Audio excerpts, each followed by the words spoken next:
Assalamualaikum warahmatullahi wabarakatuh. Sebelumnya perkenalkan, nama saya Alwandia Rubismoko, NPM 2086206054. Kelas 6B. Saya di sini membuat video mengajar untuk memenuhi tugas pengembangan bahan ajar kelas 6 materi IPAS berjudulkan pemahaman gelombang bunyi dan cahaya dalam kehidupan sehari-hari. Selamat pagi anak-anak. Nah, sebelum memulai video mengajar pada hari ini, marilah kita berdoa terlebih dahulu supaya kita terlindungi dari hal-hal yang tidak diinginkan. Nah, berdoa mulai. Selesai. Nah, setelah berdoa, kita menyanyikan lagu Indonesia Raya untuk mengenang jasa para pahlawan yang telah mendahului kita.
Artinya tak dalam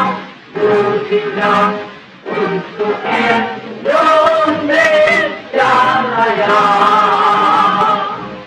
Indonesia Raya, merdeka, merdeka, tanahku negeriku yang ku cinta. Indonesia Raya, merdeka, merdeka, hiduplah Indonesia Raya. Indonesia, tanah yang suci, tanah kita yang satu. Tanahlah aku berdiri, jaga ibu dan satu. Indonesia, tanah berjadi, tanah yang aku sayangi. Marilah kita berjanji, Indonesia abadi. Selamatlah rakyatnya, selamatlah putranya, pulaunya, lautnya, semuanya. Majulah negerinya, majulah pajunya, untuk Indonesia Raya. Indonesia Raya, merdeka, merdeka, tanahku negeriku yang ku cinta. Indonesia Raya, merdeka, merdeka, hiduplah Indonesia Raya. Indonesia Raya, merdeka, merdeka, tanahku negeriku yang ku cinta. Indonesia Raya, merdeka, merdeka, hiduplah Indonesia Raya.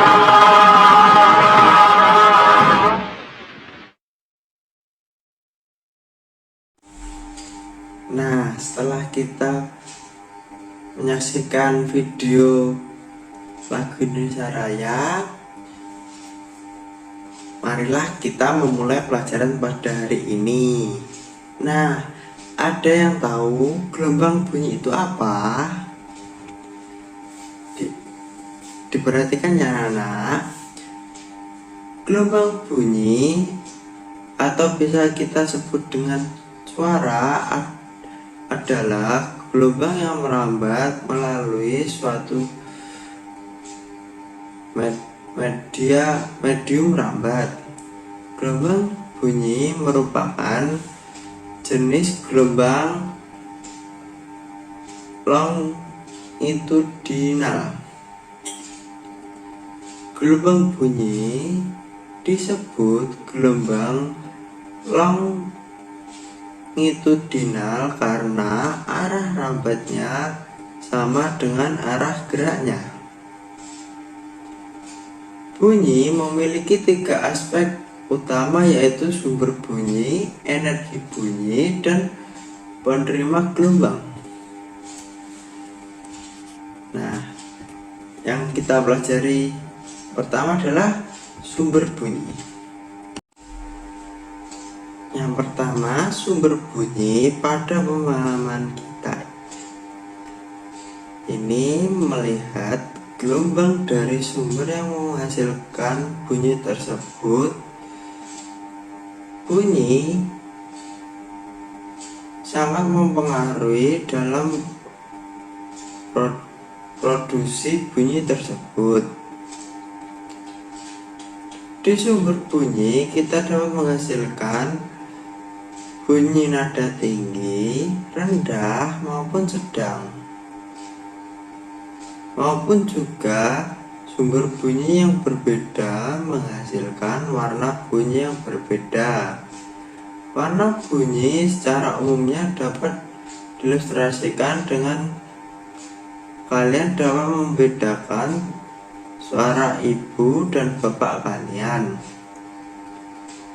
tanpa harus melihatnya.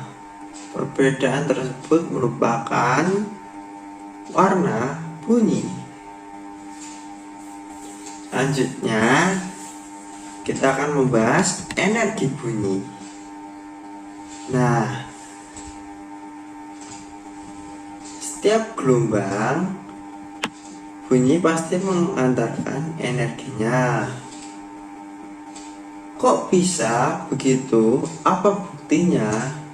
Oke, kalian pernah mendengarkan seorang yang gendang telinganya pecah? Pernah atau tidak? Kalau pernah, masalah tersebut dikarenakan suara yang sangat keras yang menghasilkan energi yang dihasilkan memecahkan gendang telinga tersebut. Apapun percobaan yang membuktikan bahwa gelombang menghasilkan energi. Nah, coba kalian getarkan mikrofon dengan memberikan suara cek tegangan, lalu cek tegangan yang dihasilkan pasti akan ada tegangan yang mengalir pada keluaran mikrofon tersebut.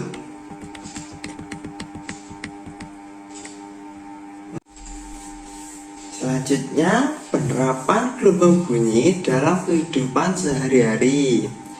Pernahkah kalian melihat suatu kicauan burung di pagi hari atau suara derung mobil yang bersahutan tak jauh dari rumah? Semua itu adalah dua dari sekian banyak contoh bunyi yang kita temukan dalam sehari-hari. Bunyi sendiri bisa diartikan sebagai gelombang longitudinal yang berupa energi yang merambat dalam perjalanannya. Gelombang bunyi dimanfaatkan untuk banyak hal, mulai dari ultrasonik terapi ultrasonik hingga sonar. Untuk lebih jelasnya mengenai pemanfaatan gelombang bunyi dalam kehidupan sehari-hari, khususnya untuk hal di atas berikut uraiannya ya. Nah, yang pertama, ultrasonografi atau USG, alat yang digunakan untuk mengamati perkembangan bayi di dalam rahim untuk memanfaatkan gelombang ultrasonik. Alat ini memancarkan gelombang ultrasonik ke rahim ibu hamil dan melacak perubahan frekuensi bunyi pantul dari jantung yang berdenyut dan darah yang mengalir. Selain itu, ultrasonik juga digunakan untuk mendeteksi pertumbuhan jaringan tumor, kondisi otak, dan lainnya. Selanjutnya, pengujian ultrasonik. Pengujian ultrasonik ini dapat kita jumpai dalam kehidupan sehari-hari, seperti pada bidang industri yang dimanfaatkan gelombang ultrasonik untuk proses genesasi susu. Selain itu digunakan pada bidang penanganan hama yang akan menghasilkan efek depresi pada tikus dan lipas atau kecoa akibat gelombang ultrasonik tersebut. Selanjutnya, terapi ultrasonik. Gelombang ultrasonik juga digunakan pada bidang kedokteran yang digunakan untuk terapi, sehingga dikenal dengan sebutan terapi ultrasonik. Tetapi ini juga digunakan untuk menghilangkan rasa sakit pada sendi dan otot. Selanjutnya, pembersih ultrasonik. Mesin pencuci piring merupakan salah satu contoh benda yang menggunakan gelombang ultrasonik. Air dan deterjen digerakkan oleh getaran ultrasonik dan partikel-partikelnya mampu menggosokkan piring dan kotoran yang membersihkannya. Selanjutnya, sonar merupakan gelombang ultrasonik juga banyak dimanfaatkan pada sonar seperti yang dimanfaatkan oleh kapal untuk menentukan kedalaman dasar laut, dan cara kerjanya dilakukan berdasarkan konsep pemantulan bunyi. Di bagian dasar kapal terdapat alat yang mampu mengubah energi listrik menjadi gelombang ultrasonik yang nantinya dipancarkan ke dasar laut. Gelombang bunyi yang berasal dari gelombang ultrasonik akan merambat lurus hingga mengenai dasar laut. Ketika gelombang tidak mencapai dasar laut, sebagian gelombang akan terpantul kembali ke dasar laut dan akan ditangkap oleh detektor kapal tersebut. Setelah ini kita akan membahas tentang gelombang cahaya. Apa itu gelombang cahaya? Nah, gelombang cahaya adalah cahaya gelombang elektromagnetik yang memiliki panjang gelombang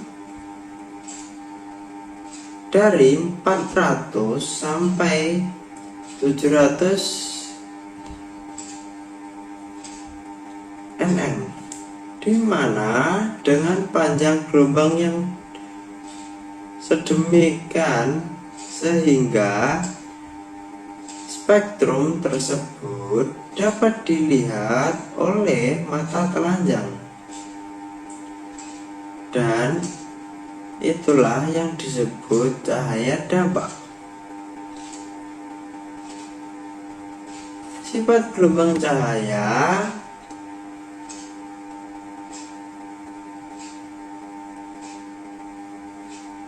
merupakan salah satu gelombang elektromagnetik. Maka gelombang cahaya ini merambat tanpa melalui medium.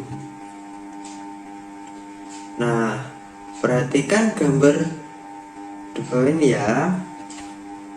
Apa saja sifat dari gelombang cahaya seperti di bawah ini ya. Warna cahaya yang dapat dilihat dari spektrum gelombang elektromagnetik, dari yang warna merah kegelapan, agak gelap, sampai warna putih, itu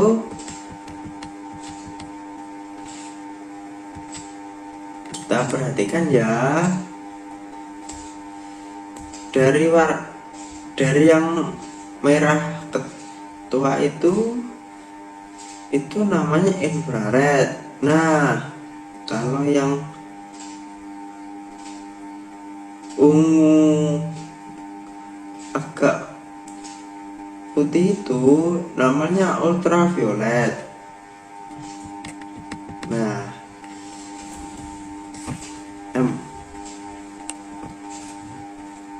sifat-sifat dari gelombang cahaya.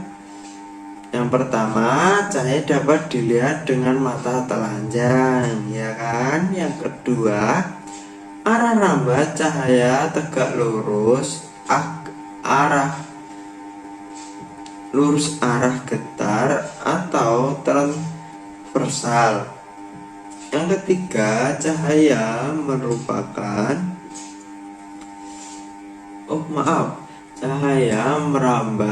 menuruti garis lurus.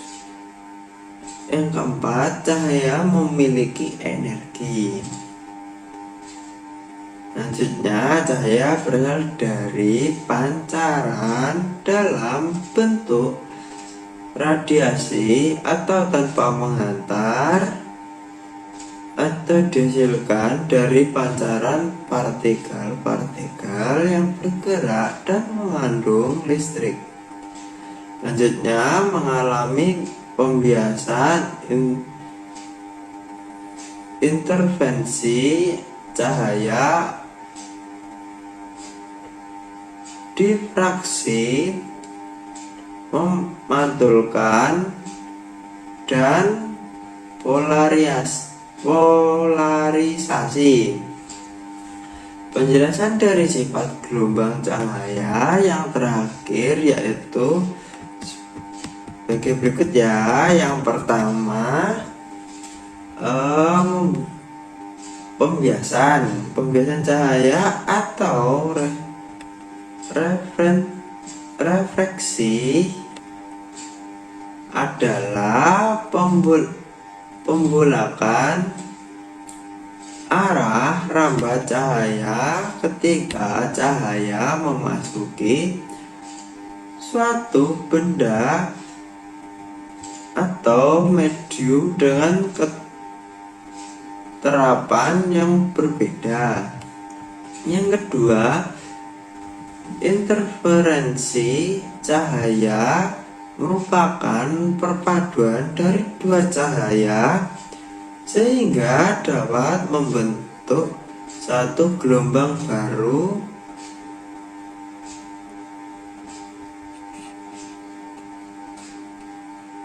Lalu syarat agar terbentuk interferensi cahaya yaitu kedua gelombang harus koheren atau memiliki beda fase yang tetap sehingga frekuensinya sama. Selain itu, kedua gelombang harus memiliki amplitude yang sama pula. Yang ketiga, difraksi cahaya adalah cahaya yang mengalami pembelokan atau penyebaran ketika melalui celah yang sempit.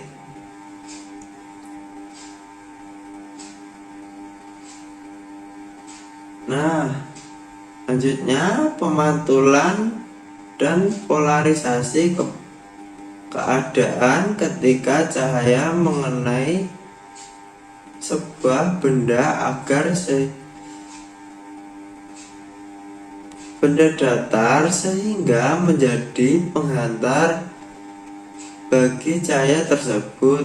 Kemudian ketika mengenai benda datar tersebut, maka cahaya akan dibangkitkan dan bergerak menjauh cermin atau benda tersebut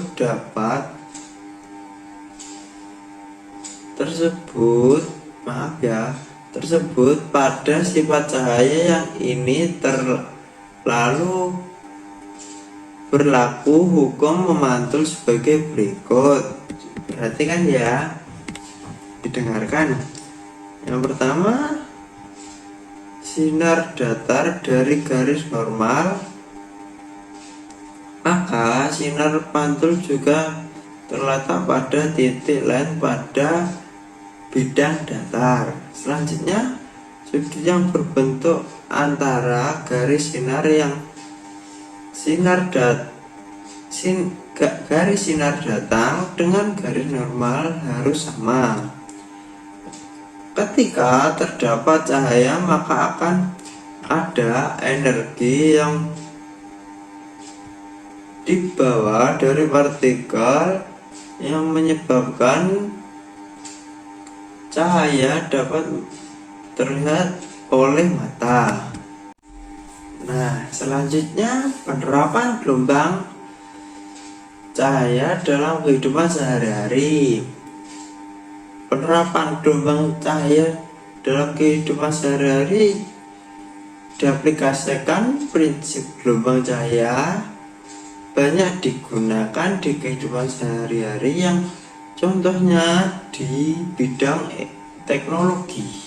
Yang pertama seperti sinar gamma. Biasanya sinar gamma banyak dimanfaatkan dalam dunia pengobatan seperti untuk mendiagnosis dan terapi kanker, dan juga membantu perkembangan dalam bidang pengetahuan astronomologi dan fisika. Sinar gamma memiliki frekuensi antara 93 Hz dengan panjang gelombang antara 94 cm sampai 95 cm. Selanjutnya, radar. Radar merupakan alat untuk mendeteksi keberadaan atau letak, kecepatan, dan arah benda dari kejauhan. Radar pada umumnya dapat digunakan untuk sistem navigasi dan memandu